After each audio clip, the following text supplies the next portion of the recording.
Good morning, children. This is about in the last video I have explained you that is ecological factor, right? Here the ecological factor, light and temperature we saw in the last video. Now we'll be moving on to the ecological factor of the water. Okay, in this water, water, you know that as it is, the water is very vital process and vital, very vital for the all living organism in the world, right? So you know that that is 3 by 4th of, that is 75% of the our earth is completed with this water only. Okay, and that is there is in the myth is that is believed that all the life forms which is originated from the water only, right? So likewise here the water also very important for the ecological factor for the living organism, whether it is a plant or the animal or the human. Okay, and water, how we are getting into the plant can get the water in the three way, like an atmospheric water, soil water, and precipitation of water. Okay, before going to this water is very essential for the process which is takes place in the photosynthesis and transpiration and all the different kinds of biochemical reaction of the plant is takes place. And these three is very important, how it is getting a water, that is plant, how it is getting a water through this way, atmospheric water or the atmospheric moisture. Atmosphere consisting of water molecule that is taken up by the plant one way. Soil consisting of soil water is consisting of water molecule present in the soil, through that it is getting the water.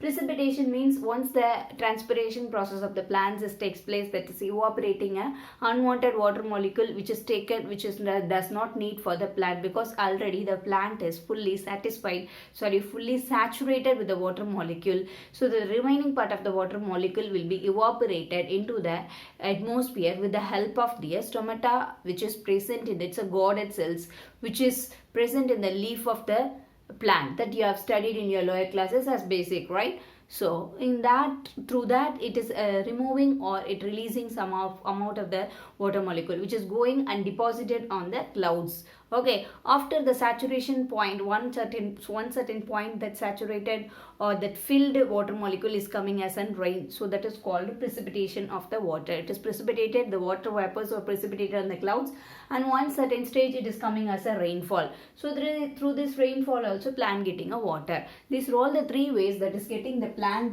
getting the water. And also if you are this is just quantity, how the plant is getting a water. Next, if you are taking the quality of the water also important. If you are taking in land water, normal water consisting of 5% of the saline, and also if you are taking a sea water, definitely it consisting of 30 to 35% of the salinity, and more than the 100% of the salinity present in water is called hypersaline water.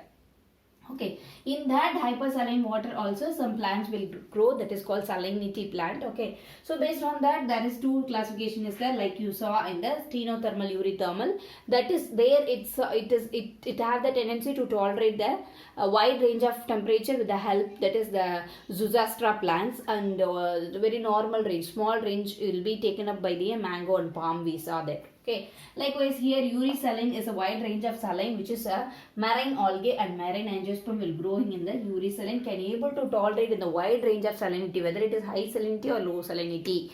And also stenothermal is a small range of saline, it can able to tolerate one particular saline only it can able to tolerate a 30 to 35% of the saline only it can able to tolerate. Okay, so the next is the stenothermal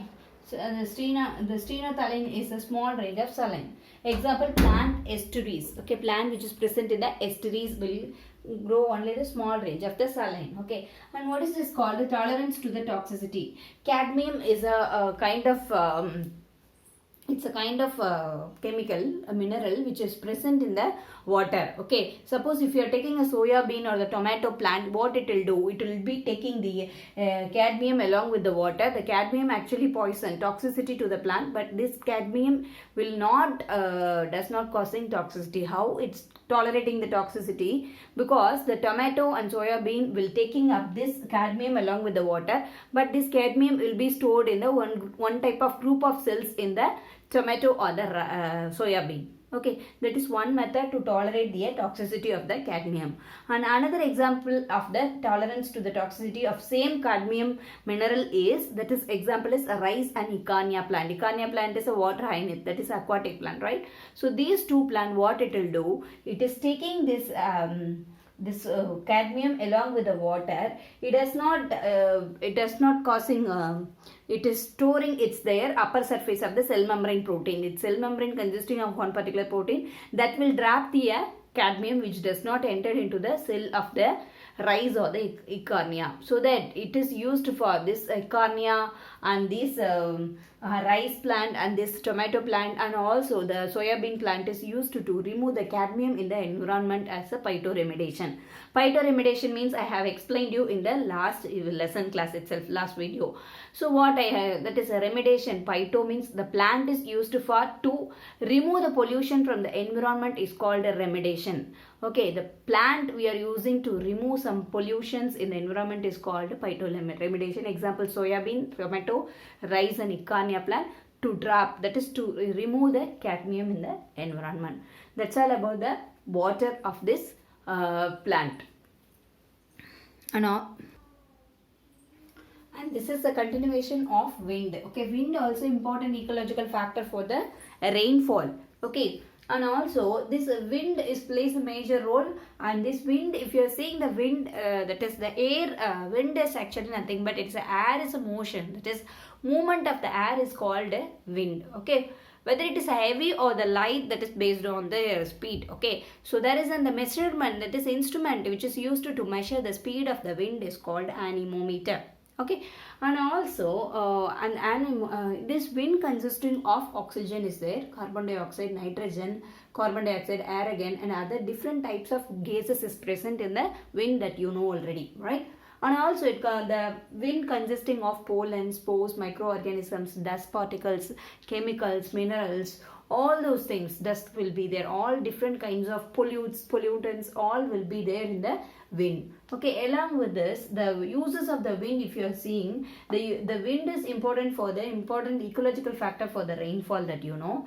And also it creates the waves in the oceans, rivers and the lake water. When the heavy wind blows, you'll be getting a waves in the oceans and the rivers and lakes and pond, all those things, right? Okay, and it's a creator of the wave in the water bodies.